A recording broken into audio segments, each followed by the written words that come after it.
একই জায়গায় এর আগে থেকে এর আগেও 3-4 বার এরকম চিরকুট দিয়ে হুমকি আমাদের দেয়া হয়েছে এবং আবার দেখছি আবার দেখছি সকালবেলায় মানুষজন ওম এবং চিরকুট চিঠি লেখা আছে জয় বঙ্গবন্ধু এইগুলি চিরকুটে লেখা আছে সব দিয়ে হুমকি দিয়েছে এবং বোম থই গিয়েছে। সকাল 6টার দিকে আমরা এই ঘটনা দেখছি এবং গ্রামের মানুষ খুব আতঙ্ক আছে, জোড়পুকুর গ্রামের মানুষ খুব আতঙ্ক আছে। এর জন্য আমরা খুব মানে হতাশভাবে দেখছি।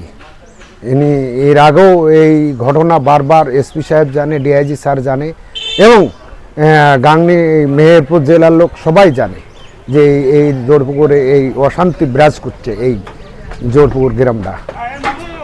এই 5ই আগস্টের পর একবার না 4 বার রাখছে একই জায়গায়, এইখানেই এই জোড়পুকুর গ্রামের এইখানেই রাখছে বাবলুর দোকানে। তখন সিটি দিয়ে হুমকি দিত আর মুখে হুমকি দিত। আজকে চিঠি দিয়েছে 2টা, হুমকি দিয়েছে এবং বোম দিয়েছে। ওই চিঠির সাথে ওখানে বোম ঢাকা চিঠি দিয়ে জড়িত হয়েছিল।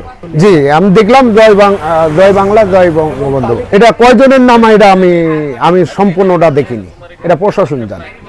আমি 6:30টার দিকে জি দেখছি এই মানুষ সব এই দেখাশোনা করছে এবং হুমকির মধ্যে আসছে খুব আতঙ্ক।